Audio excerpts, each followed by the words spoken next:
Buen día, hermanos. Qué lindo estar otra vez con ustedes en esta mañana que Dios nos regaló este domingo, este día del Señor, para buscar a Dios. Y tenemos que estar orando por Uruguay, que está bajo un poco de un crecimiento de virus. Y bueno, gracias a Dios ahora estamos en 33, muy tranquilo en comparación de otros lados de Uruguay. Así que seguimos orando por Rivera, oramos por Montevideo y otros lugares alrededor de Montevideo que tienen más casos, pero gracias a Dios creo que hay solo un caso acá en 33 y ahora podemos juntarnos en presencia. La semana pasada no pudimos, entonces estamos contentos. Y sabemos que mientras que perseveramos en este año, va a haber momentos quizás que tomamos un paso atrás, pero sabemos que Dios está en control. Y damos gracias que en Uruguay, en comparación con muchos otros lugares en el mundo, no hemos sido afectados grandemente por el virus, aunque nos ha tocado a todos, ¿verdad? En una forma. Bueno, hermanos, hoy está el texto para hoy, que quiero que están con sus Biblias, está en Marcos 8, San Marcos 8, y mientras que están buscando ahí, quiero hacer esta observación. No sé si han visto que la gente en el mundo exitoso, cuando digo exitoso en general, ¿no?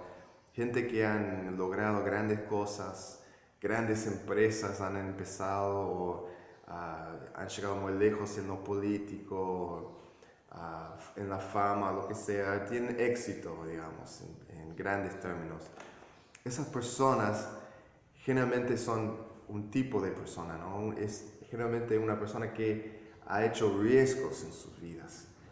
Es ese tipo de persona que está dispuesto a tomar ese paso en frente de todos y salir de la multitud, salir del grupo, y está dispuesto también de fracasar, de ser,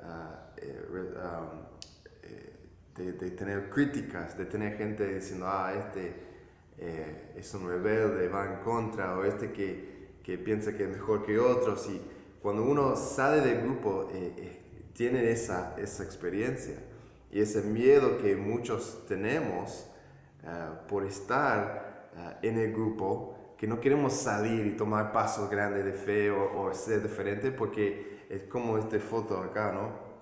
Esta ha sido mi experiencia, me acuerdo en el liceo, en mi juventud, y hasta ahora es ese clavo que sale, clavo que se levanta arriba de nosotros, ese clavo que va a recibir el martillo, ¿no? Y es ese miedo que vivimos muchas veces. Y cuando vivimos en ese miedo de ese riesgo, de tomar pasos de fe, de vivir diferente, perdimos la oportunidad de hacer grandes cosas. No estoy hablando en la vida, pero estoy hablando no solo en la vida, pero en la vida espiritual, de nuestro caminar con Dios. Hoy vamos a ver en Marcos 8 un texto en que Pedro, este gran hombre de fe, este gran líder en la iglesia, gran ejemplo para nosotros. Pedro, dentro de los discípulos, va a tomar un paso de fe, va a hacer una declaración grande, va a tener una gran victoria, va a ser el mejor momento de Pedro hasta ahora. Pero vamos a ver también, enseguida, Pedro tiene su peor momento. Va a las alturas y se cae muy rápido. Pero en eso vamos a ver las grandes enseñanzas de Jesús sobre lo que es ser discípulo de Él, lo que significa ser un discípulo, vamos a ver. Así que esta es una enseñanza muy importante en el ministerio de Jesús. Es un momento muy importante que vamos a ver, y es un momento en que Jesús va a mostrarnos lo que Él espera, lo que significa ser un discípulo de Jesús, alguien que sigue a Jesús. Y lo voy a llamar el camino de la cruz. Jesús nos va a mostrar el camino de la cruz. Así que el texto es Marcos 8, vamos a estar empezando en 27. Les invito a estar mirando en sus Biblias conmigo mientras que leo. Dice en 8:27: Salieron Jesús y sus discípulos por las aldeas de Cesarea de Filipo, y en el camino preguntó a sus discípulos diciéndoles: ¿Quién dicen los hombres que soy yo? Ellos respondieron: unos Juan el Bautista, otros Elías y otros algunos de los profetas. Entonces él les dijo: ¿Y vosotros quién decís que soy? Respondiendo Pedro le dijo: Tú eres el Cristo. Pero él les mandó que no dijesen esto de él a ninguno. Y comenzó a enseñarles que le era necesario al Hijo del Hombre padecer mucho y ser desechado por los ancianos, por los principales sacerdotes y por los escribas, y ser muerto, y resucitar después de 3 días. Esto les decía claramente. Entonces Pedro le tomó aparte y comenzó a reconvenirle. Pero él, volviéndose y mirando a los discípulos, reprendió a Pedro, diciendo: Quítate de delante de mí, Satanás, porque no pones la mira en las cosas de Dios, sino en las de los hombres. Y llamando a la gente y a sus discípulos, les dijo: Si alguno quiere venir en pos de mí, niégase a sí mismo, y tome su cruz, y sígueme, porque todo el que quiere salvar su vida, la perderá, y todo el que pierda su vida por causa de mí y del Evangelio, la salvará. Porque ¿qué aprovechará el hombre si ganare todo el mundo y pierde su alma? ¿O qué recompensa dará el hombre por su alma? Porque el que se avergonzare de mí y de mis palabras en esta generación adúltera y pecadora, el Hijo del Hombre se avergonzará también de él cuando venga en la gloria de su Padre con los santos ángeles. También les dijo: de cierto os digo que hay algunos de los que están aquí que no gustarán la muerte hasta que hayan visto el reino de Dios venido con poder. Oramos, hermanos, y entregamos esta palabra en sus manos, y que pedimos que Dios nos use su palabra para moldearnos y que seamos más como Cristo. Señor, qué linda declaración de Pedro acá, de decir que Jesús era el Cristo, que Jesús era el Mesías. Pero qué reproche vino después cuando no quería aceptar el camino de la cruz y el sufrimiento de Jesús. Pido que podamos entender y aprender de Pedro, de su valentía en declarar, pero también en su fracaso.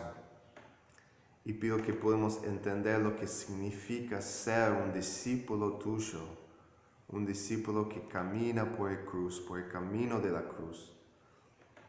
Un discípulo que niega a sí mismo, un discípulo que no tiene vergüenza de ser contado con Jesús.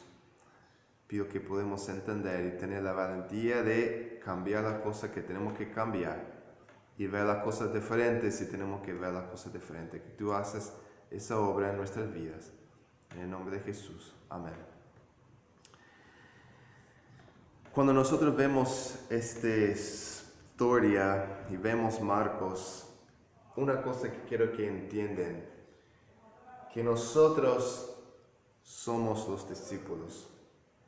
Es decir, nuestra vista, nuestra perspectiva debería ser en estos hombres que son a veces tan torpes, a veces tan lento para creer, tan lento para entender, pero en ellos encontramos a nosotros.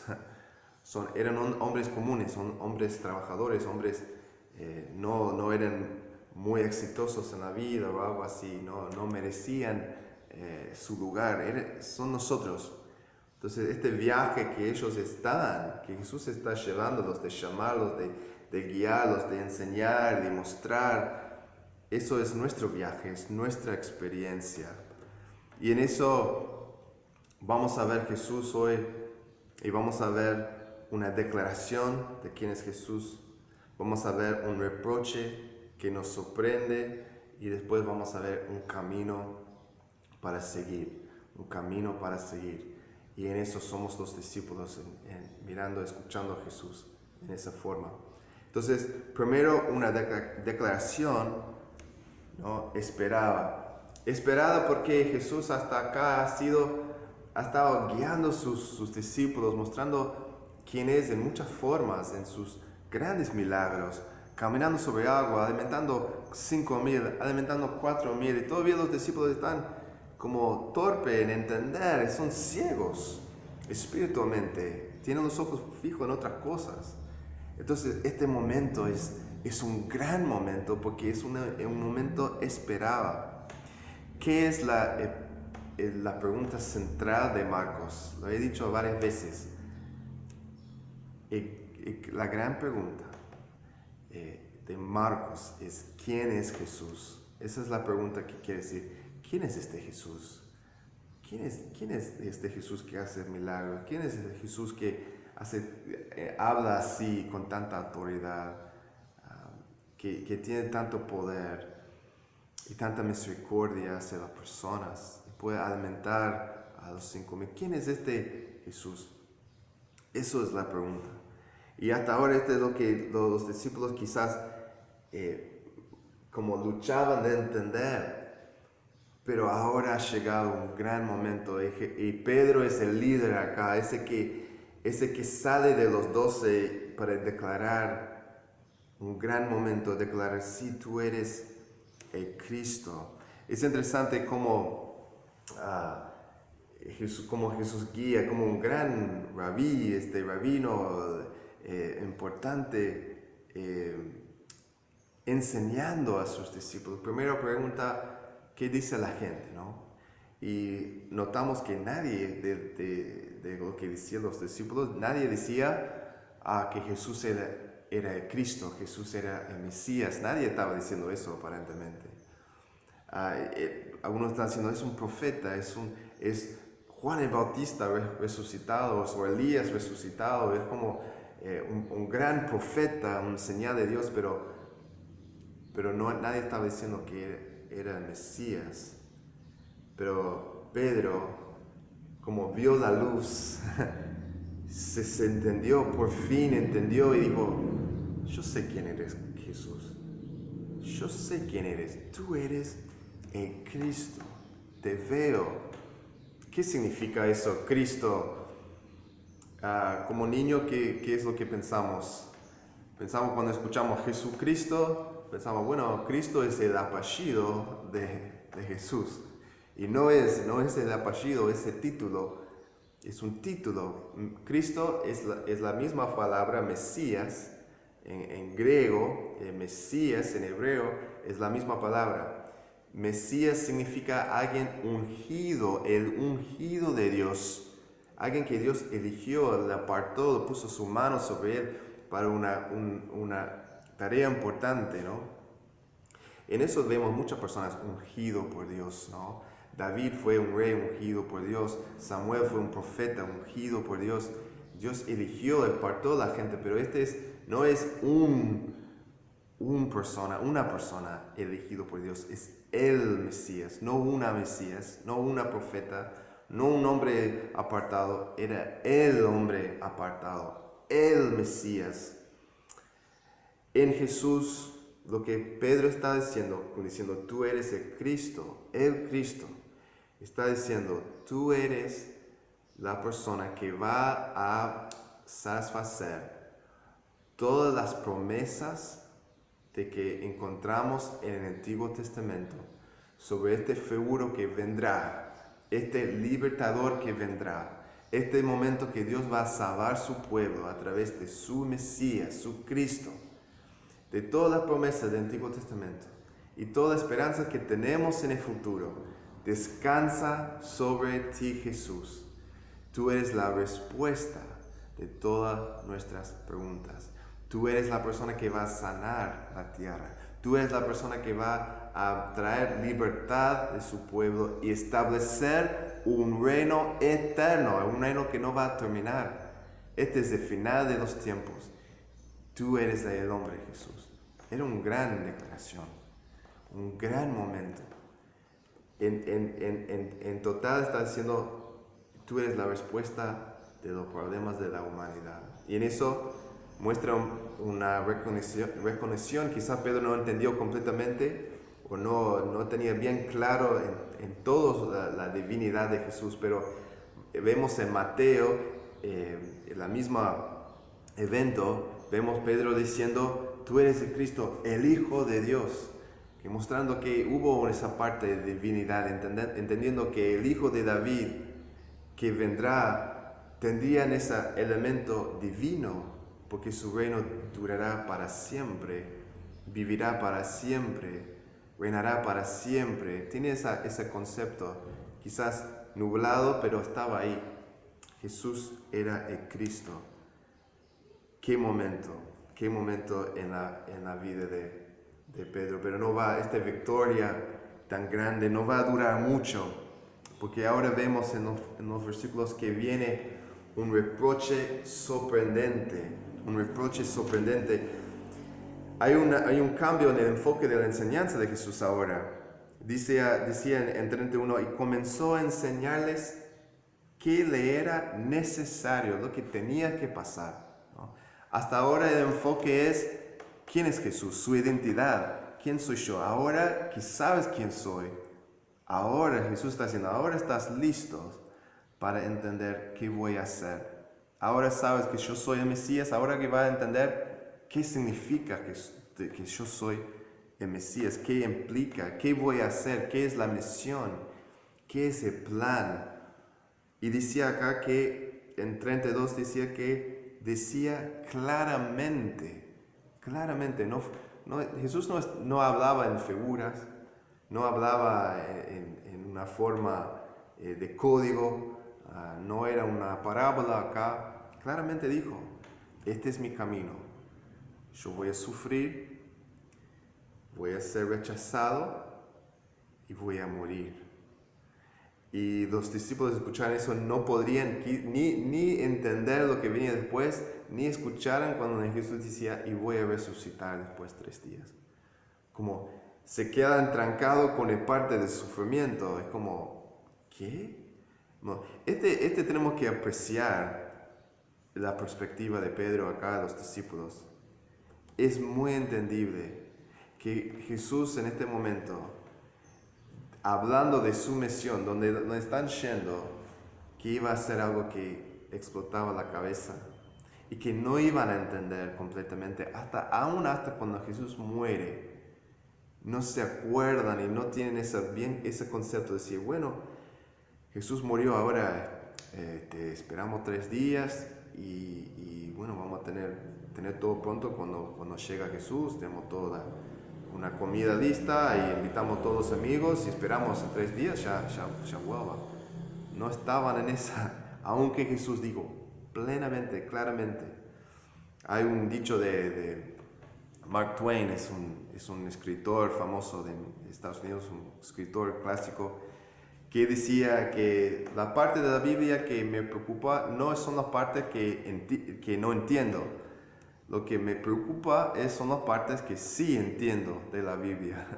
Y es así, Jesús hablaba claramente en lenguaje entendible, pero eso es lo que no podían aceptar, la clara enseñanza de que lo que esperaba el camino, lo que era el camino donde Jesús estaba yendo, era un camino de sufrimiento, de rechazo y de muerte. Entonces, Pedro viene con Jesús diciendo, no puede ser. Y la palabra no es una palabra tranquilo, no está diciendo en el griego, no está diciendo que Pedro fue y habló con Jesús diciendo, mira Jesús, ¿estás seguro? Porque mira, nosotros estamos siguiéndote y estoy contigo, pero ¿estás seguro? ¿Estás hablando de figuramente o estás en serio? No, este fue un momento que Pedro rezongó a Jesús, reprendió a Jesús y dijo, no, Jesús, lo que está diciendo jamás pasará. No. Está diciendo a Jesús, y después digo, tú eres el Mesías, ahora está diciendo, pero no tenés claro la misión, Jesús, no tenés claro lo que tenés que hacer, estás equivocado, Jesús. Pedro rezongó a Jesús, habló fuerte a Jesús, negó a Jesús acá, de cierta forma, negó a Jesús. Y podemos entender por qué no. Las expectativas del Mesías era victoria. La expectativa de que viene Cristo significa que viene victoria, significa que viene liberación, significa que viene gozo y alegría y salvación. Entonces ahora escuchar que viene sufrimiento, que viene rechazo, que viene muerte, que viene fracaso, derrota, el opuesto de lo que esperaba, Jesús está hablando. Es muy entendible que fue muy, muy difícil aceptar y entender. Tenía que ser un momento de ir a las alturas, de ser, estamos con el Cristo, yo soy un discípulo de el Mesías, de caer del piso y decir, y el camino adelante es uno de sufrimiento, rechazo. No puede ser, no puede ser. El sueño murió ahí un poco para Pedro. Y podemos ver en lo personal por qué lo tomó así. Son discípulos de Jesús, son seguidores de Jesús, han dado su vida a Él, han dejado sus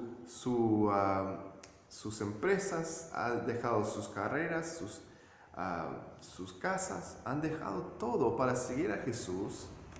Y ahora está diciendo, ahora el camino es eso. Es como darse cuenta de que es tu futuro y tu futuro de repente no es lo que esperaste. Y como dije, no están escuchando porque no están hablando, se olvidan tan rápido de la resurrección, del final. Pero la perspectiva de Pedro era, si mi Señor va a sufrir, yo voy a sufrir. Si mi maestro va a ser rechazado, yo voy a ser rechazado.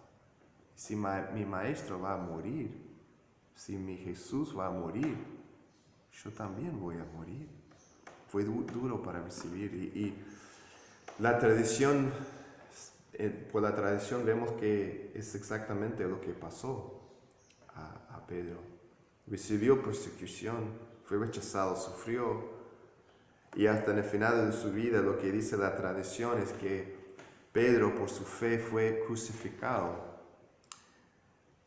Pero por no ser crucificado en la misma forma de Jesús, porque no se sentía que era digno ser crucificado y morir en esa forma, pidió que puso la cabeza abajo, que dio vuelta a la cruz y sufrió aún más en esa forma, muriendo así. Y dice la tradición también que Pedro estaba escapando de la ciudad, que estaba saliendo de la ciudad y supuestamente cuando estaba saliendo pasó a Jesús caminando para adentro, entrando a la ciudad y se dio vuelta y se dio cuenta lo que tenía que hacer, tenía que seguir a Jesús, aunque significaba que tenía que dar su vida, entregar su vida, es lo que pasó a Pedro. Qué momento en la vida de Pedro de darse cuenta que los sueños que tenía no van a ser exactamente como esperaba, pero algo mejor lo esperaba. Así que Jesús, vemos acá, también rezonga a Pedro. Dice, pero él volviéndose y mirando a los discípulos, reprendió a Pedro diciendo, quítate delante de mí, Satanás, porque no pones la mira en las cosas de Dios, sino en las de los hombres. Qué duro, porque Jesús era tan duro con él, no tenía misericordia. Jesús no podía entender que el hombre recién escuchaba algo, malas noticias en su vida, que ese es el camino, ese es el plan, un plan que parece loco y parece mal, y vas a llamarlo Satanás. ¿Qué está pasando acá, no? ¿Por qué Jesús era tan duro? No sé si se acuerdan, cuando Jesús fue al desierto, después de su bautismo, Jesús fue al desierto y fue tentado. Por 40 días estaba solo, no comía, estaba tentado por Satanás. Y esta imagen siempre yo vi desde que era niño y me inspiraba de ver a Satanás así. Quizás no se veía así, pero tenemos la imagen de Jesús en este momento siendo tentado, la última tentación que era.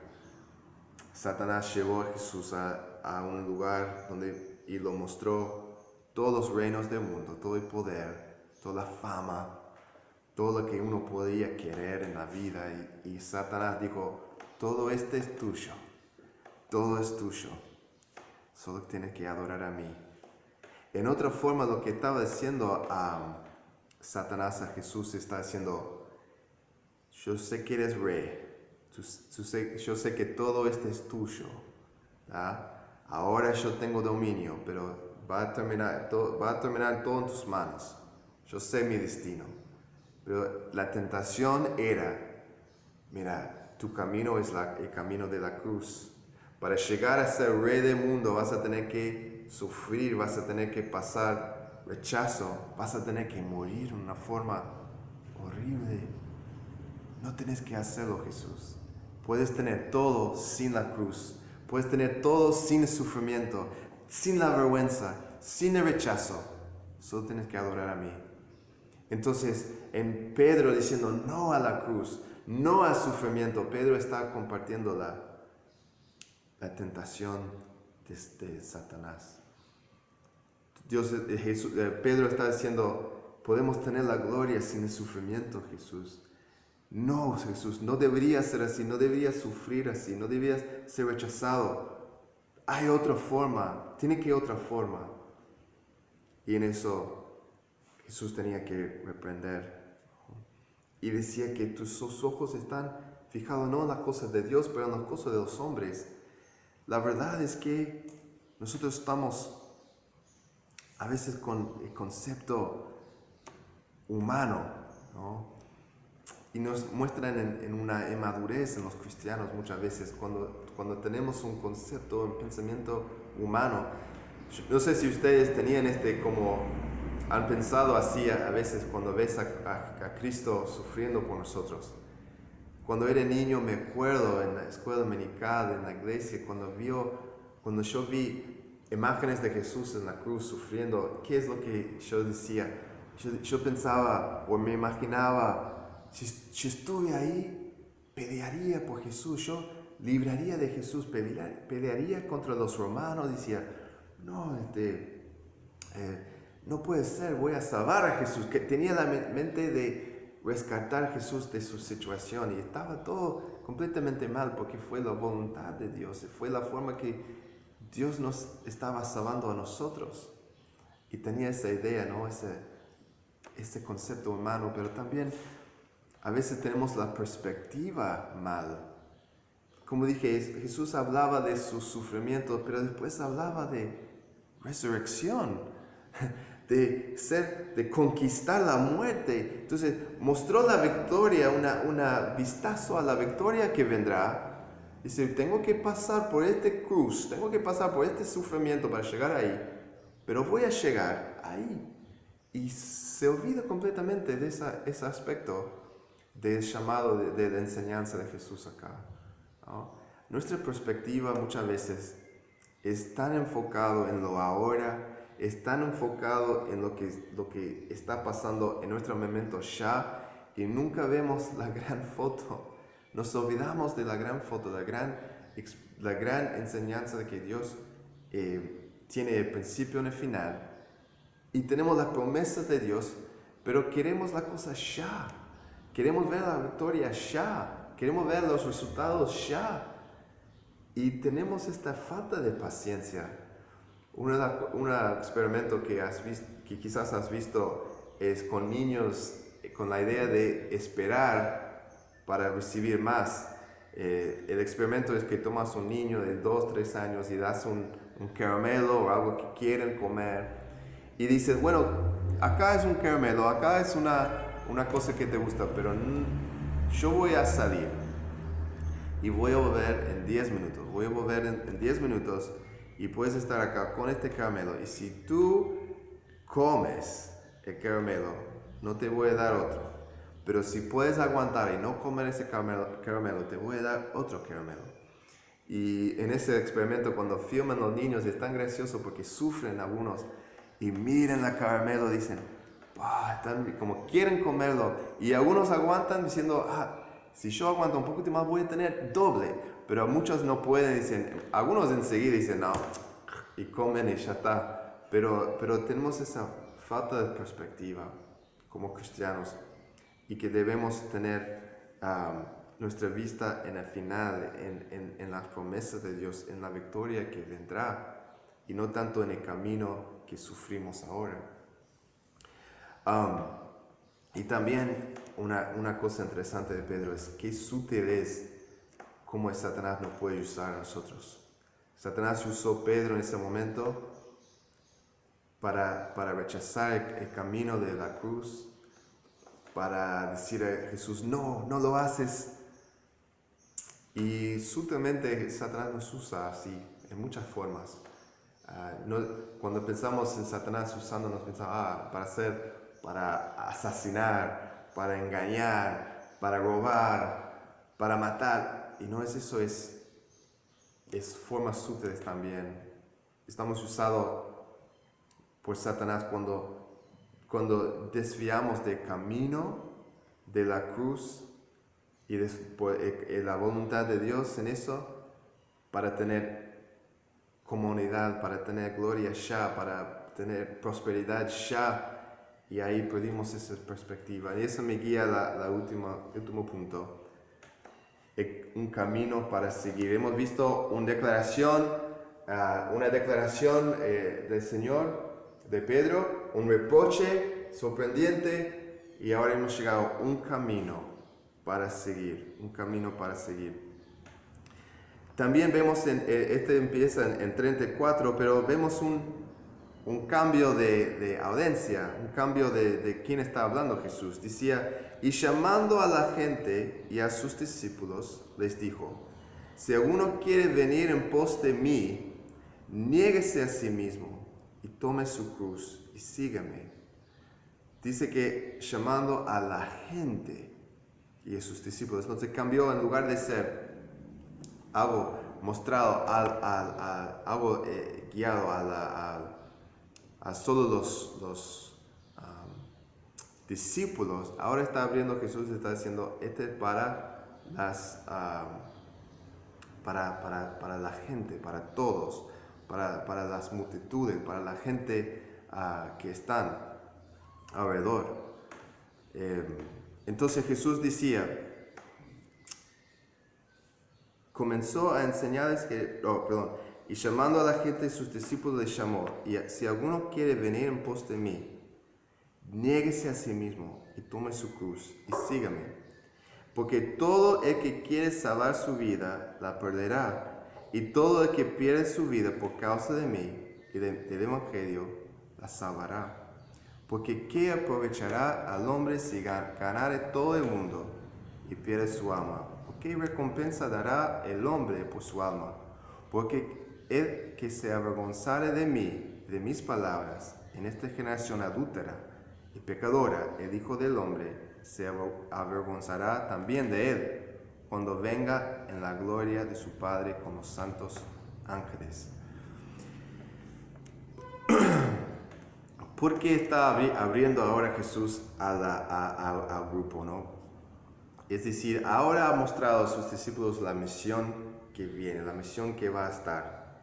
Y ahora toca abrir para la gente, diciendo, ahora he mostrado quién soy, he mostrado mi misión. Y ahora estoy diciendo, vengan a todos aquellos que quieren estar y ser mi discípulo. Está abriendo ahora. Jesús era un maestro distinto, un rabino distinto en ese sentido, porque todos los demás tenían sus seguidores que tenían que venir a ellos. Un seguidor de un rabino, tenía que ir y pedir de él, bueno, ¿me puedes enseñarme? ¿Puedo ser su discípulo? Pero Jesús era diferente. Jesús era alguien que buscaba a sus discípulos, llamaba a los discípulos, llamaba a Pedro y a Juan y a Jacobo, donde estaban y Leví también, Mateo, donde ellos estaban trabajando, diciendo, ahora voy a buscarte, ahora voy a estar, quiero que tú seas mi discípulo. Ellos respondieron a su llamado. Y ahora Jesús está por la primera vez abriendo a otros, diciendo, este es abierto para todos, vengan y ser mi discípulo. Y está dando esa invitación, pero en esa invitación hay un costo, ¿no? En esa invitación tiene que saber lo que significa. Lo que quiero enfatizar acá, que es muy importante, es que ser un discípulo de Jesús no es un rango alto en la fe cristiana. Es lo que todos están llamados a ser. Todos están llamados a ser hijos de Dios que son discípulos de Cristo. Y ser un discípulo es lo que vamos a ver acá, lo que significa ser un discípulo. Pero no es para algunos sí, algunos no. No es como, bueno, yo tengo fe, pero soy muy débil en mi fe y yo soy creyente nomás, pero no estoy muy radical, no estoy para seguir a Cristo en esa forma. No, este es el llamado para todos.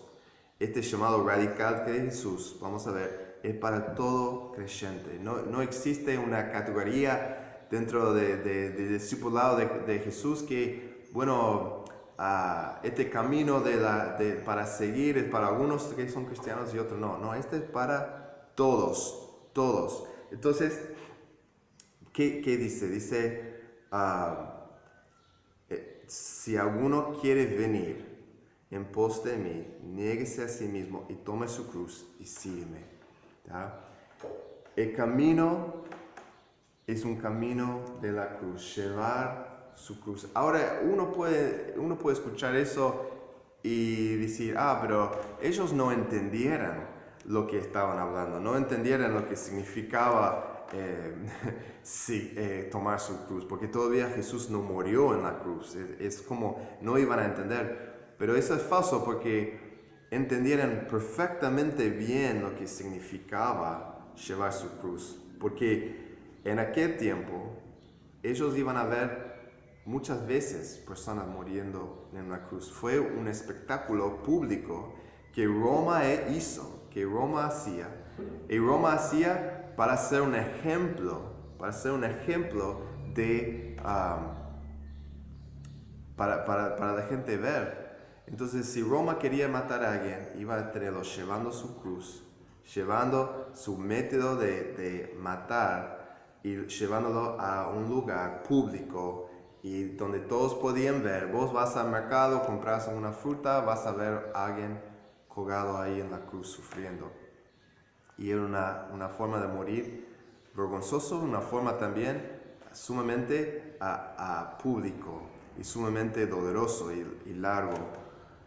Entonces ellos entendieran lo que estaba diciendo Jesús, pero era fuerte, no era fácil, era decir, si quieres ser mi discípulo, yo estoy yendo a esta dirección, yo estoy yendo a un camino de sufrimiento, estoy yendo a un camino de rechazo de las autoridades, rechazo de la gente, rechazo de muchas personas, y estoy yendo a esa dirección. Y estoy yendo a esa dirección y voy a morir. Entonces, si quieres seguirme, ese es mi camino. Si quieres ser mi discípulo, vas a tener que pasar por eso. Entonces, quiero terminar con esta pregunta, ¿no? Porque, ¿qué significa llevar nuestra cruz? Y en eso, ¿qué significa ser un discípulo de Jesús? ¿De qué está hablando tenemos que matarnos. ¿De qué está hablando Jesús?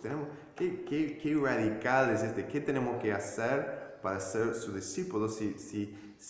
No es simplemente creer en Él y ya está, como, oré una oración, puse mi fe en Jesús, ahora sigo con mi vida. ¿Qué quiere que haga Jesús si está pidiendo que lo sigo? Si este llamado sigue vigente, ¿qué significa? Bueno, 3 cosas que vamos a ver para evaluar. Primero es negación de sí mismo. Lo que significa ser un discípulo es la autonegación. Lo que significa es que lo que dice acá es, porque todo el que quiere salvar su vida, la perderá. Y todo el que pierde su vida por causa de mí y del Evangelio, la salvará. Entonces, nosotros vemos esta repetición en el Evangelio muchas veces. Esta es una de las cosas más comunes que Jesús dice. Entonces, cuando vemos algo repetido muchas veces, debemos notar, es importante. Esta es la cosa que Jesús decía más que otra cosa en su Evangelio. Y es el gran momento que describe en una forma muy importante lo que significa ser un discípulo de Él, lo que significa ser un seguidor de Jesús. Y en eso vemos que hay un costo. Ser un discípulo significa que perdemos la vida con el final de ganarlo. Tenemos que entender que el final siempre es ganar la vida, el final siempre es salvar la vida. Estamos hablando de cómo llegamos a esa salvación, cómo llegamos a ese momento. ¿Y cómo lo hacemos? Lo hacemos a través de la negación de nosotros mismos. Podemos hablar mucho de este tema y no quiero que el sermón sea 3 horas de largo, pero quiero explicarlo en esta forma. Perder su vida significa perder control. Es rendirse a Dios. Es negar a los deseos básicos que uno puede tener de conservar su vida. No suena inteligente decir, voy a caminar por un camino que me va a guiar a sufrir, voy a recibir burlas y negación de la gente, me van a rechazar, muchas personas me van a rechazar y hasta voy a morir, ¿no?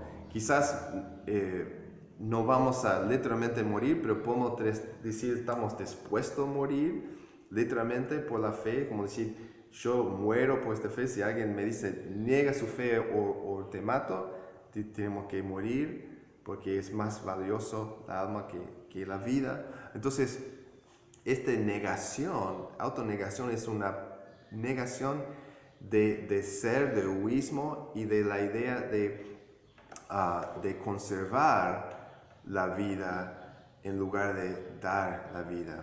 Es una entrega total al Señor. Es decir, acá están las llaves de mi vida, acá está el control de mi vida y tú, Señor, tomas control, es todo tuyo. Y voy a negar a mí mismo. La fe cristiana y ser un discípulo no es seguridad del infierno.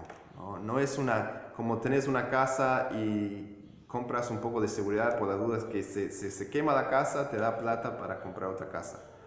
Eso es seguridad. Y a veces tomamos la fe cristiana como es una seguridad. Bueno, por las dudas que existe Dios, que existe el cielo, que existe el infierno, que hay un juicio, por las dudas voy a firmar un contrato con Dios, o voy a decir una oración, o voy a ir a la iglesia una vez en cuando y voy a expresar mi fe en tal forma, y por las dudas voy a hacerlo para que por las dudas, si algo pasa, no voy a morir. Eso no es la fe, no es ser discípulo, es entregar completamente su vida. También es medir el costo. Es decir, cuando dice, ¿qué valor tiene el alma? ¿No? ¿Qué valor tiene el alma? Uno tiene que entender que cuando hacemos este intercambio con Dios, decimos, acá es mi vida, pero yo voy a recibir lo que tú tienes para darme. Nosotros ganamos en ese trato. Nosotros somos los ganadores en ese trato.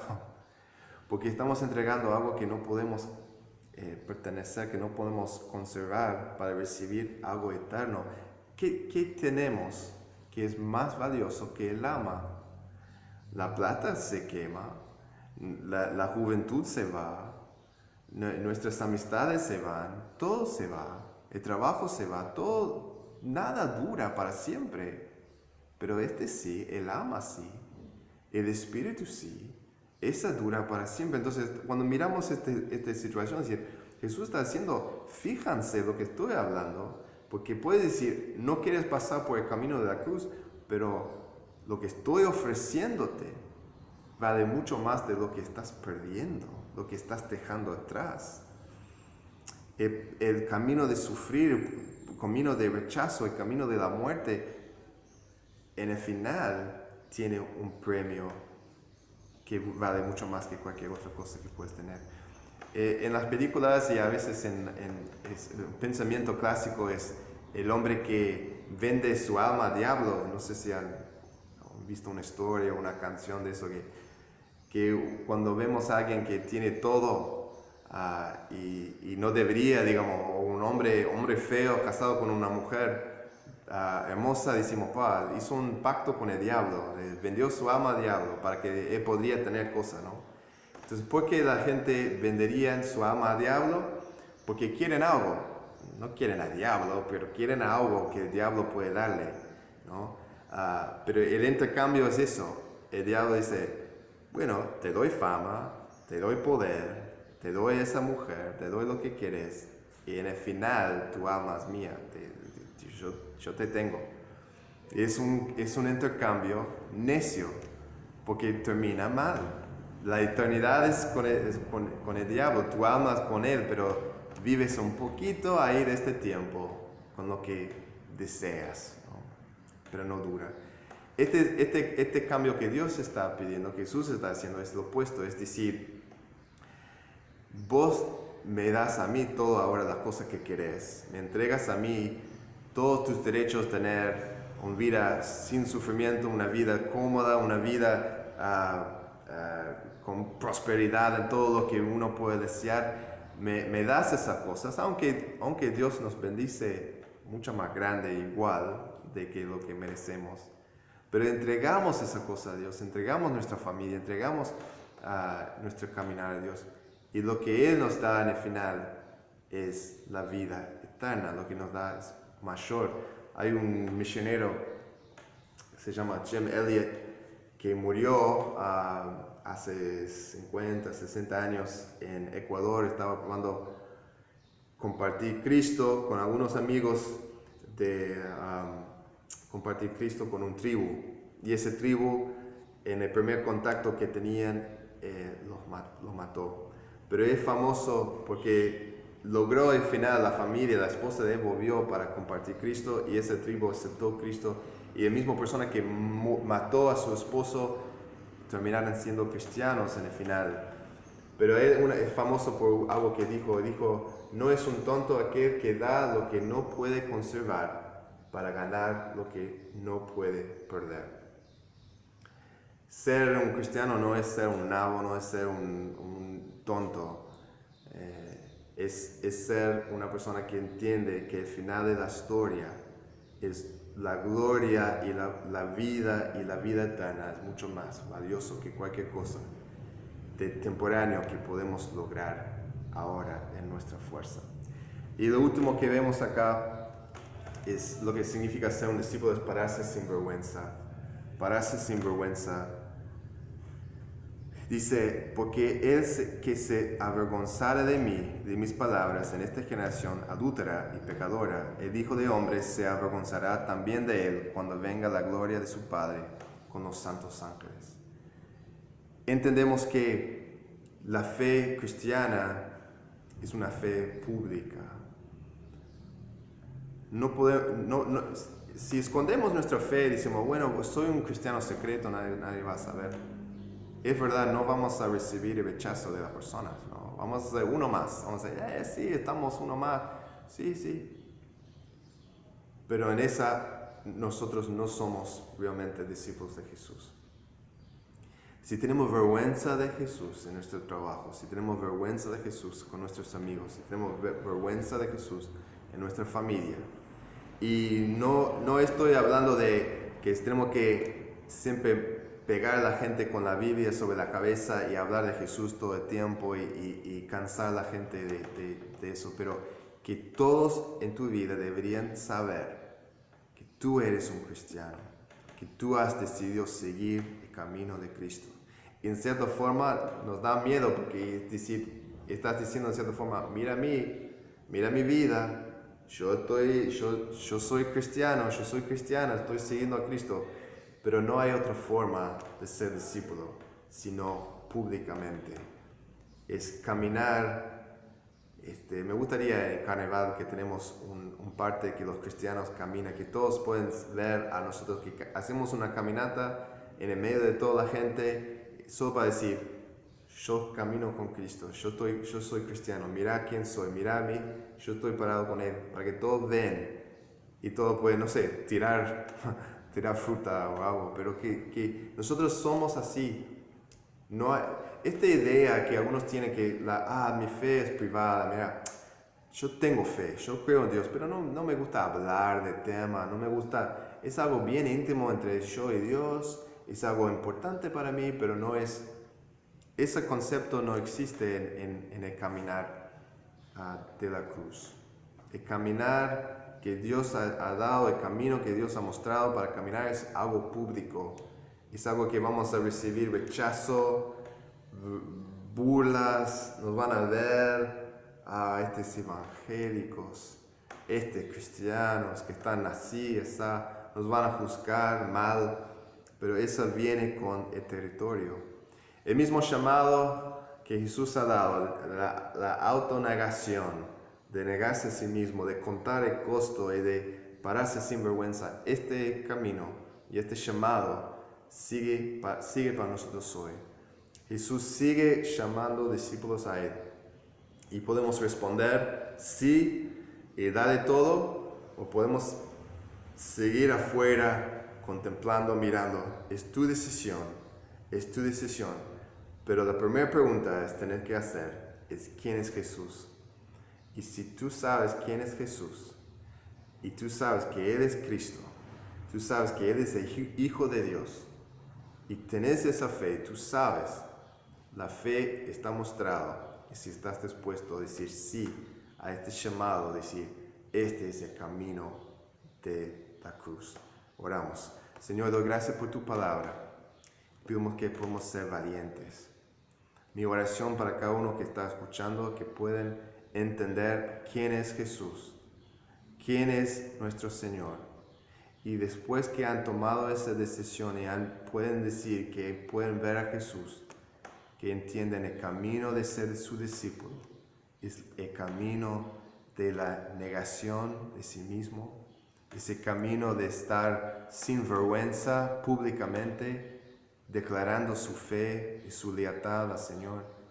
Y es una fe que sabemos que vamos a pasar por las aguas y por los fuegos, pero vamos a llegar a otro lado, un lugar de abundancia y un lugar de bendición. Y lo que ganamos no compara con lo que perdimos y lo que dejamos atrás. Ni vamos a pensar en lo que hemos dejado atrás, porque lo que tenemos por adelante es mucho mayor. Gracias, Señor. En el nombre de Jesús. Amén.